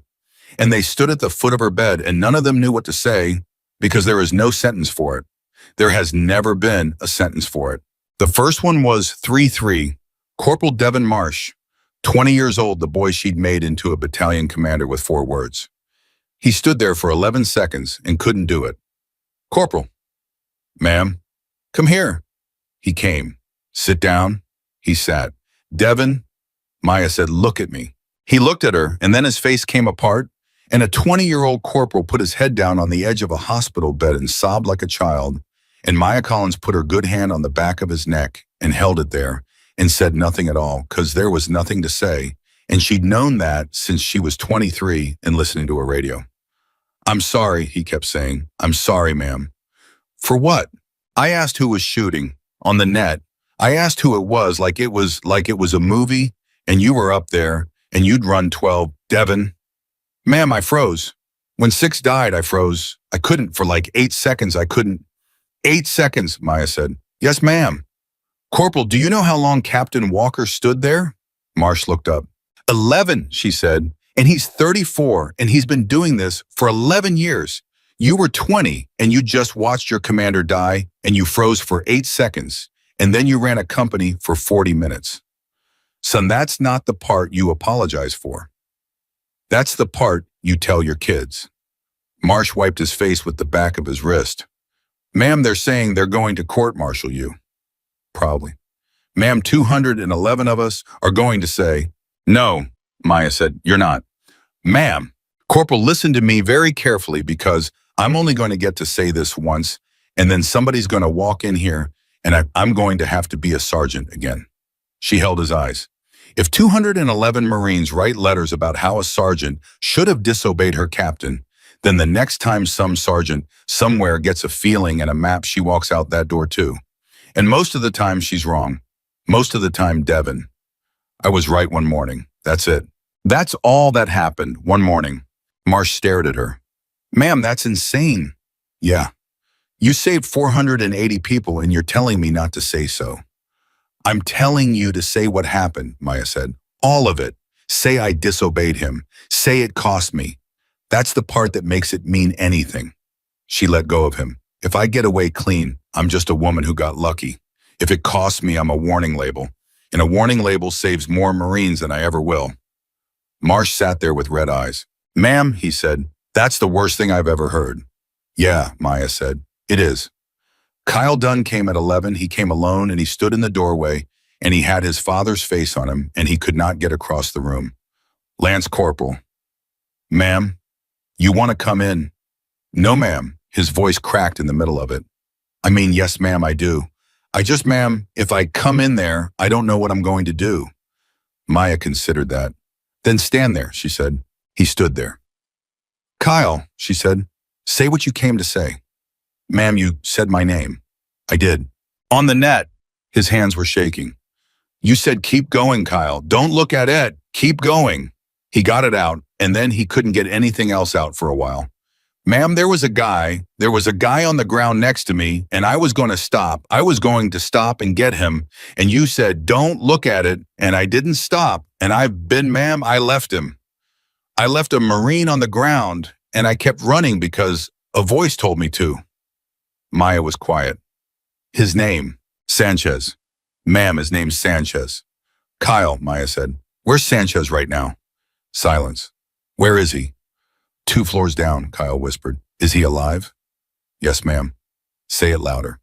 He's alive, ma'am. He's alive, Maya said, because you kept running, and because 11 other people kept running, and because the 4 seconds you would have spent kneeling next to him would have put you both in the middle of the road when the southern ridge opened up. Kyle, look at me. She waited. The reason you got to be the guy who feels guilty about Sanchez is that you're both alive to have the argument. That's what alive is. Alive is getting to feel terrible about it for the next 50 years. Kyle Dunn stood in that doorway and cried, Ma'am, my dad. I know. My dad gave you the key. I know. Ma'am, they're going to charge him. Yes, Maya said, they probably are. He's got 19 years in. Yes.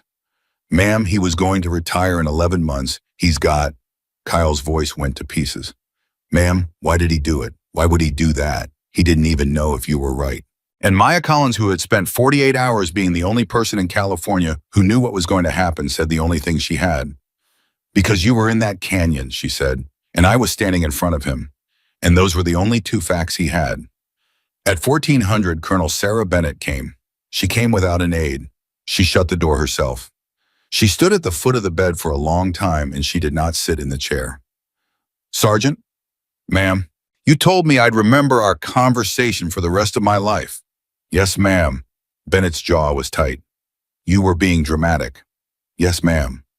You were also right, Bennett said, and I want you to understand that I have not slept and that I am not here for absolution and that you are not going to give me any, and I would think considerably less of you if you tried. Maya said nothing. Bennett looked at the wall. I've been in this Corps 29 years, she said. Do you know how many times I've been the only woman in a room? No, ma'am. Neither do I. I stopped counting in 99. She turned. And do you know what I learned? I learned that you get exactly 1 reputation and you can spend it once. And if you swore on it on the wrong thing, you never get it back. And then you're not in the room anymore. And then there's no woman in the room at all. Yes, ma'am. So I saved it, Bennett said. For 29 years, I've been saving it, very carefully, for the right fight. She stopped. And you walked into my office, she said, and you handed me the right fight, and I told you to get out. The room was silent. Ma'am, Maya said, you couldn't have stopped it. Don't. Ma'am, Sergeant Collins, do not do that. Bennett's voice cracked like a rifle. Do not sit in a hospital bed with a hole in you and make me feel better. I could have made a phone call.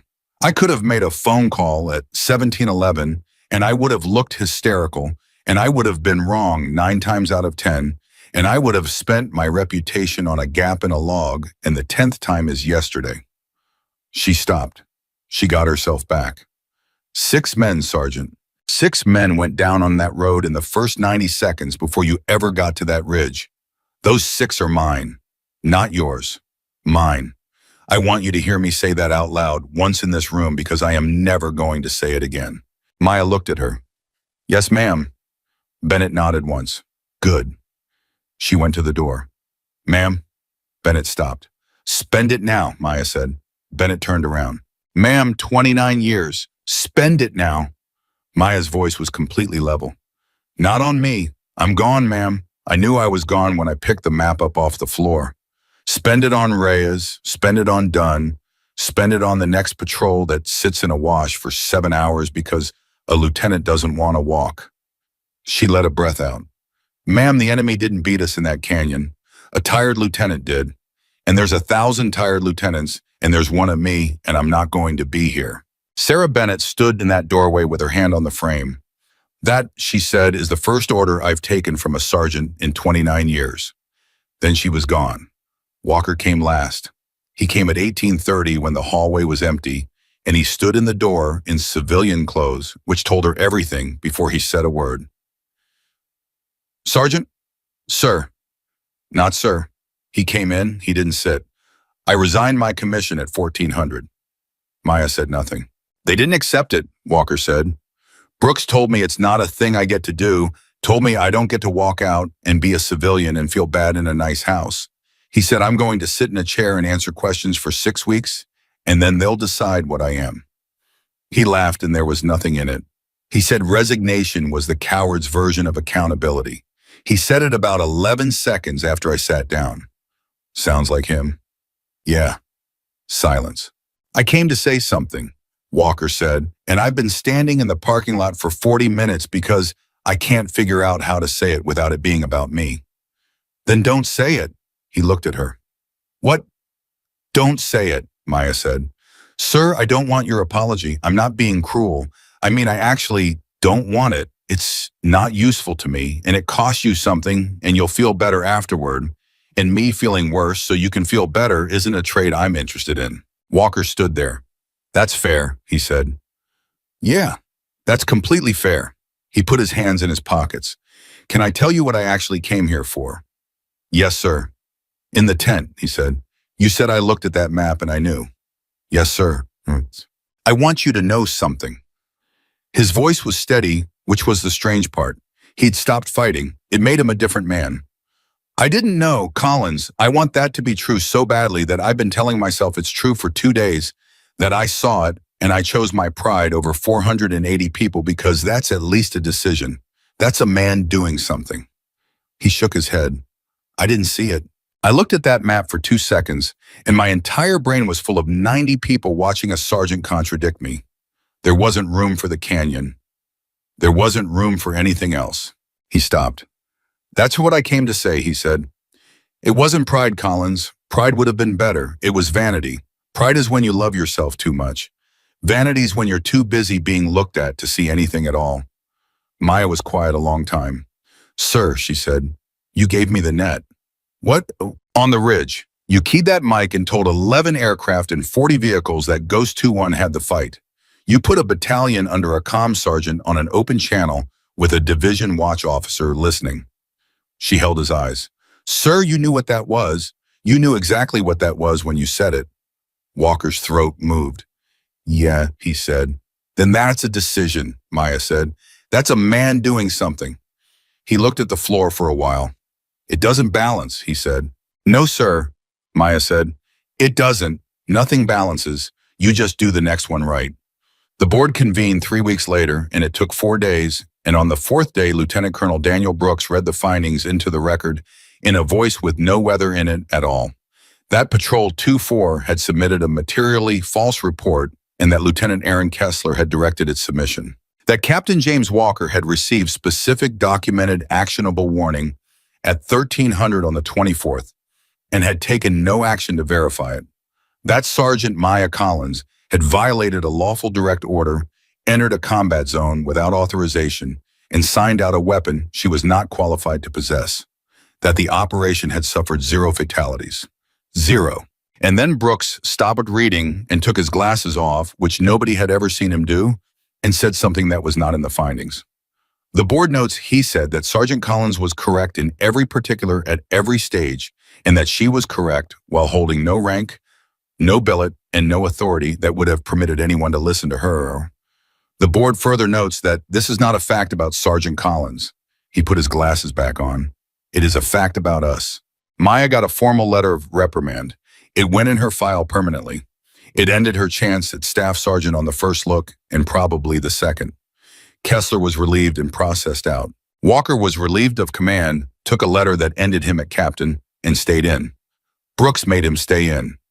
Somebody in that building understood that the worst punishment available to James Walker was 11 more years of being exactly who he was in front of everyone without a promotion to hide behind, And he took it, and he never once complained about it to anybody, not one time for the rest of his career. Reyes got nothing. Not a mark, not a page 11, nothing.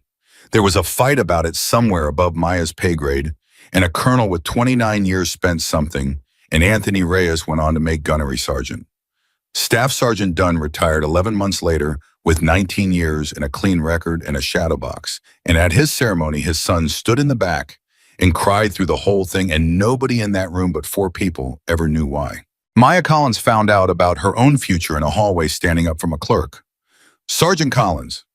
Yeah. Orders, Sergeant. She opened them right there. She read them twice and then a third time, and the clerk stood there confused because the sergeant wasn't moving. Scout Sniper Basic Course. Report date and everything. The same program that had rejected her twice. The same program that had sent her 4 words in a major's handwriting. Not a team player. She stood in that hallway with a reprimand in one file and a rifle school in the other, and she understood finally what the Marine Corps had decided about her. They had decided she was right, and they had decided she was going to pay for it anyway. And then they had decided to hand her a rifle. Maya folded the orders and put them in her cargo pocket, in the same pocket on the same side where she'd put a torn half of a map 31 hours before a canyon, and she started walking. She was still walking 4 months later when a corporal named Ethan Reed decided she was a fraud. He decided it out loud in a chow hall at Quantico to 11 other candidates on the second day of the course before he'd ever spoken a word to her. I'm just saying it. Somebody's got to say it. Reed. No, listen. One morning in a canyon, and the whole Corps decides she's Carlos Hathcock. Reed pushed his tray away. You know what my dad did 22 years? 2 deployments. Nobody wrote an article about my dad. Reed, she's sitting right there. I know where she's sitting. Maya was sitting 11 feet behind him with a book open and a fork in her hand, and she did not turn around, and every man at that table watched her. Not turn around, and Reed's ears went red, and that was the beginning of it. He caught her outside. Sergeant, Corporal, you heard that. Yeah, I'm not going to apologize. I didn't ask you to. He was 26 years old and he was good. That was the thing. He was legitimately good, and he had been the best shooter in every room he had ever walked into until this one. You got one lucky shot, he said. Maya looked at him for a second. Which one? What? Which shot, she said. There were 109 rounds. I'd like to know which one you think was the lucky one. Reed had no answer for that, and it made him angrier, which she'd known it would, and she was too tired to care.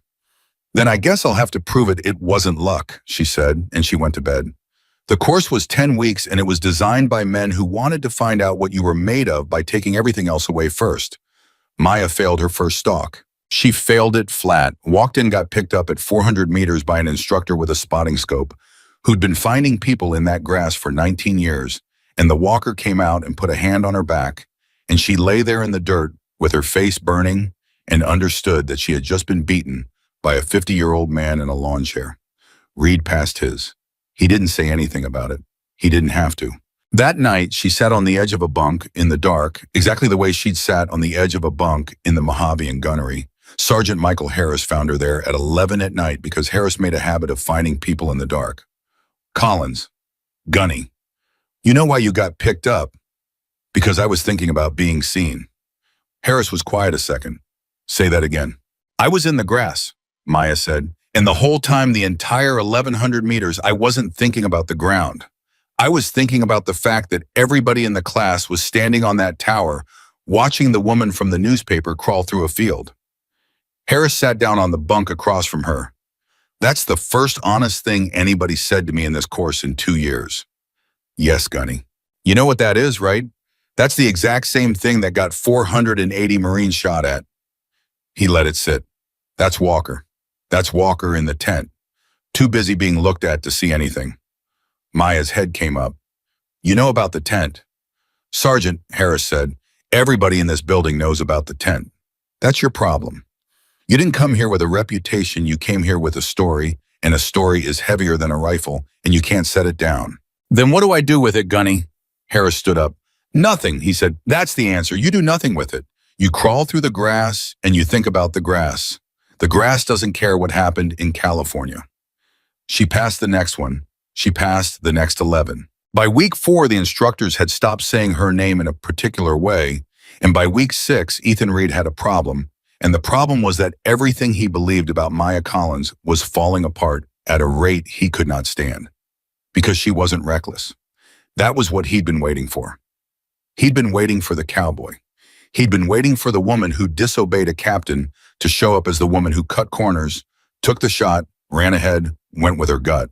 And instead, she was the most boring shooter in the class. She checked her data 3 times. She rebuilt her positions when they were already good.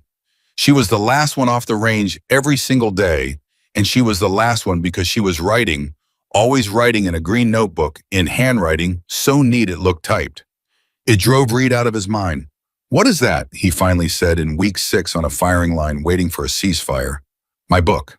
"Everybody's got a book? Yours is 400 pages. "Yeah." "What's in it?" "Everything," Maya said. "That's not an answer." Maya set her pencil down. "Corporal, what's the wind doing right now?" Reed glanced at the flags. 6, maybe 7 half value left to right. "What's it doing at 400? "Same thing." "No, it isn't," Maya said.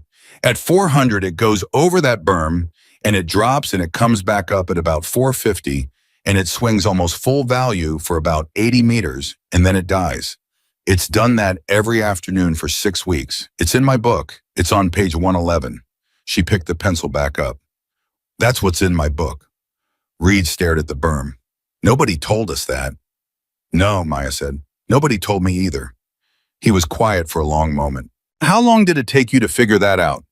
19 days. "You wrote down the wind for 19 days. "Corporal," Maya said, "I wrote down a canyon for 3 days and everybody laughed at me, and then 11 positions came out of the ground exactly where I put them." She looked downrange. "I don't shoot better than you. I've never shot better than you. I just get there earlier." And Ethan Reed, 26 years old, best shooter in every room he'd ever walked into, felt something move under his feet. He tried once more. Week 8, late. He came and stood next to her in the armory while she was cleaning, and he had his hands in his pockets, and he asked the question he'd actually wanted to ask since the chow hall. "Would you do it again?" Maya kept cleaning. "That's not a real question." "It's a real question." "No, it isn't," she said. "Because when you ask it, you already know the answer you want, and the answer you want is yes, absolutely. I'd do it 100 times, and then you get to decide whether I'm a hero or a lunatic, and either way, you get to stop thinking about it." Reed didn't move. "Then give me the real answer." Maya set the bolt down. "I don't know," she said. "You don't know." "Corporal, I've been asked that question by a lieutenant colonel, a full colonel, 2 reporters I refused to talk to, and my own mother." She turned and looked at him. "And the honest answer is, I don't know because it worked. It worked so I don't get to find out. If I'd been wrong about the shelf, if I'd missed that first shot, if I'd died on the ridge at kilometer 8 and 480, Marines had died in a canyon, and the last thing anybody knew about Sergeant Maya Collins was that she stole a rifle and ran off into the desert while her battalion was dying, nobody would be asking me if I'd do it again. They'd be asking how a woman like that got into the Marine Corps." Reed's mouth was slightly open. "That's the part nobody wants," Maya said. "Everybody wants the story where being right is a virtue. Being right isn't a virtue, Corporal. Being right is weather. I did the work, and then I got lucky, and the work is the only part that was mine." She went back to cleaning. "You want to know what I'd do again," she said. "I'd do the 3 days on the supply room floor again. I'd do the 11 positions again. I'd stand up in the tent again. Every single time forever." She snapped the bolt home. "The ridge? The ridge was what happened when the first part didn't work. There's no version of me that's proud of the ridge. The ridge is a receipt." Reed stood there a long time. "Sergeant," he said, "can I ask you something else?" "Yeah." "Why'd you let them put the reprimand in?" Maya didn't look up. "I didn't let them. They put it in. 211 guys wanted to write letters. I know a guy in that battalion. He said you told them not to." Maya was quiet. "Sergeant, why?" "Because I broke it," she said. "Corporal, I want you to hear this because in 11 years you're going to be a gunny and somebody's going to come to you with a map and a feeling." She looked at him. "I was right and I still broke it. Both. Not one. If the Corps decides that being right afterward makes the breaking okay, then every arrogant fool with a hunch walks out that door, and 99 of them are wrong, and their people die for it. The reprimand isn't an injustice. The reprimand is the system working exactly the way it's supposed to. That's insane. Well, yeah, Maya said. Everybody says that.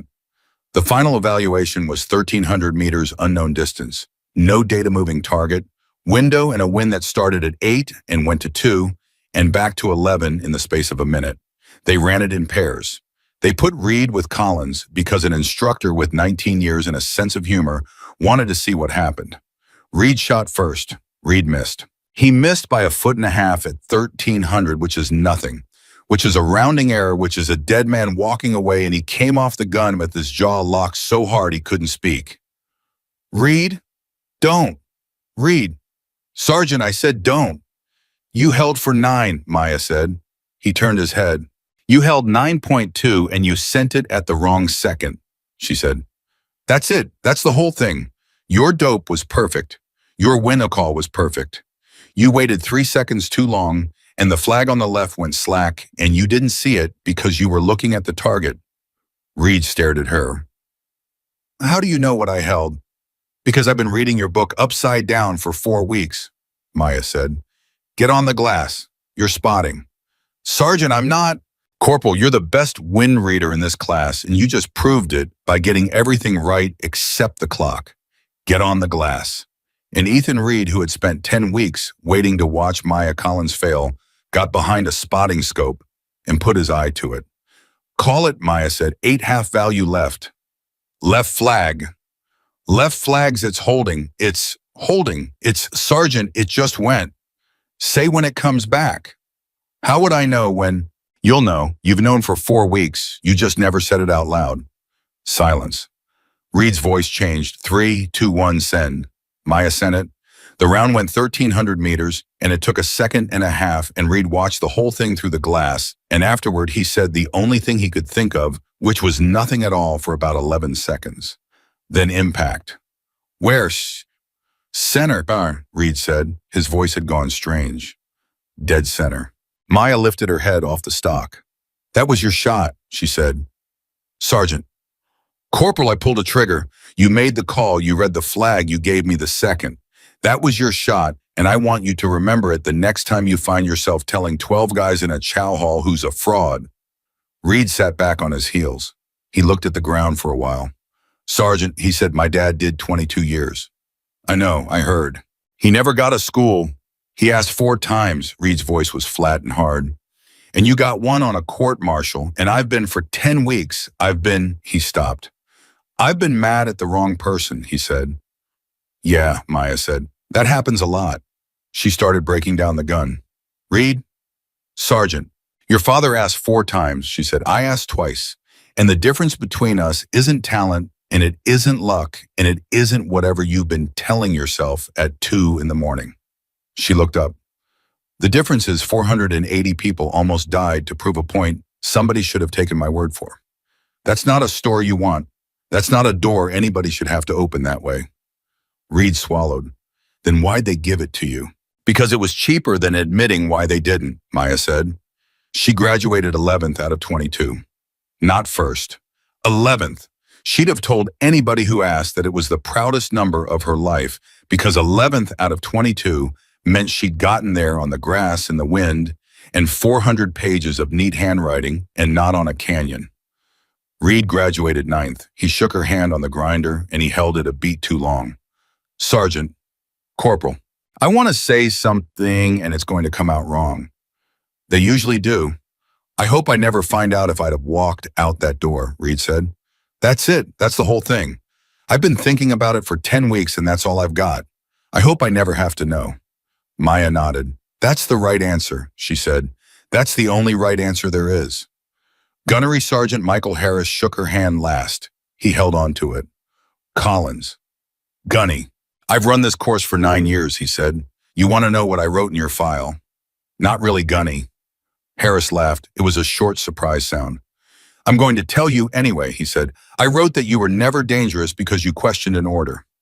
He let go of her hand. Sarayam. I wrote that you were dangerous because you were still thinking after everybody else stopped, and that a Marine Corps that punishes that is going to keep filling canyons until it learns how to hear it the first time. Maya stood there.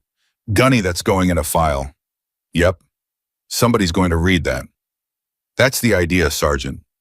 She went back to the desert. They sent her back to Camp Redstone, which nobody expected, least of all her. And there was a reason. And the reason was a 51-year-old colonel who had spent 29 years saving something for the right fight and had finally spent it. Sarah Bennett put her in front of a classroom. Absolutely not, ma'am. It's not a request. Ma'am, I'm a reprimand with a rifle qualification. You want me teaching officers? Yes. Ma'am.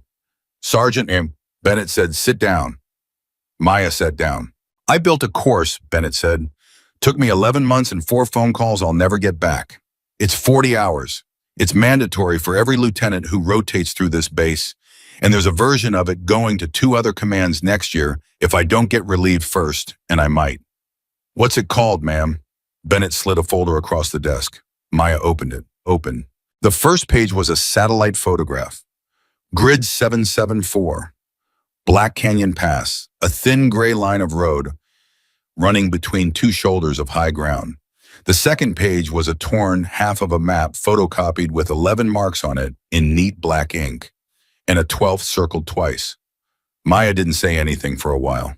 Ma'am, it's not about you, Bennett said. I want that understood before you take it. It's not a story about a brave sergeant. 40 hours and 39 of them are about a lieutenant who sat in a wash for 7 hours because it was hot and he was tired and there was nothing out there anyway. That's the class. The rest of it's just the price tag. Maya turned the page. Ma'am, who's the last hour? You are, Bennett said, because they need to look at you. Sergeant, every single one of them thinks they'd have listened. All of them. Every lieutenant in the United States Marine Corps is completely certain that if a comm sergeant had stood up in that tent and said those words, they'd have stopped the operation. Yes, ma'am. They're wrong. Yes, ma'am. So you're going to stand in front of them, Bennett said, and you're going to make them understand that the reason it happened isn't that Walker was a bad man. It's that Walker was an ordinary man in a room with 90 people looking at him. She sat back. That's the whole lesson. Bad men are easy. It's the ordinary ones that fill up canyons. Maya closed the folder. Ma'am, they're going to hate it. Yes, they're going to hate me. Yes, Bennett said, some of them. And in 11 years, one of them is going to be standing at a map board with 90 people watching, and a sergeant is going to stand up in the back. She stopped. And he's going to hate you, Bennett said, and he's going to stop the operation anyway.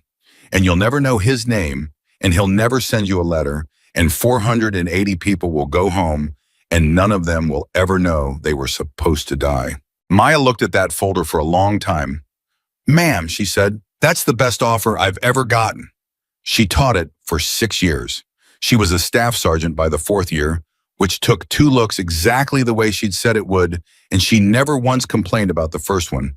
And she kept the letter of reprimand in her footlocker in a folded square underneath a photograph of a man named Elias Ward. Anthony Reyes came through her class in year 2. He was a sergeant by then. He sat in the back and didn't say a word for 40 hours, and afterward he stood in the doorway and couldn't get across the room. And Maya said Reyes, and he said Sergeant, and neither of them said anything else, and they didn't have to. Ethan Reed sent her a message once a year, always in July, always the same 4 words. Still reading the grass. Kyle Dunn made corporal, then sergeant, then got out at 8 years and became a firefighter in Bakersfield and named his first son Elias, which Maya only found out about 11 years later from a Christmas card, and she sat in her kitchen and held it for a long time. Devin Marsh stayed in. He made first sergeant. He never once in 22 years told the story about the 8 seconds, and he never once in 22 years let a young Marine apologize to him for freezing. James Walker did 11 more years as a captain. He requested Redstone every single rotation, and he got it, and he sat in the back of Maya's class 41 times. And the first time he did it, she found him afterward in the parking lot and asked him what he was doing. Sitting in the class. Sir, you don't have to. Yeah, Walker said, I do. Sir, Collins, there are 200 lieutenants a year in that room, and every one of them thinks I'm a monster because it's easier. Because if I'm a monster, then they're safe. He looked at the building. So I'm going to sit in the back with my name tape on until one of them turns around and figures out that I'm just a guy. That's the class. You're the last hour and I'm the last 30 seconds, and I'm the only part of it that scares them. Maya stood there in the heat. Sir, she said, that's the bravest thing that I've ever seen anybody do. And James Walker laughed out loud for real and shook his head. No, Sergeant, he said, it really isn't, but thank you. Years later, a young Marine at the back of that classroom asked her the question. They always asked it. There was always one, usually around hour 38, usually a lieutenant with good grades and a jaw. Ma'am, with respect, what if you'd been wrong? And Staff Sergeant Maya Collins, 41 years old with a bad shoulder, that told her when the weather was turning, looked at that kid for a long moment. Then I'd have been wrong, she said. Ma'am, Lieutenant, that's the answer. There isn't a better one. She put her hands on the podium. You want me to tell you I knew. Everybody wants me to say I knew.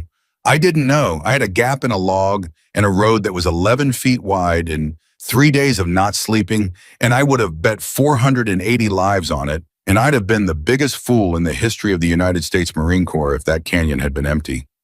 The room was silent. So here's what I actually have for you, she said. 40 hours, and this is all of it.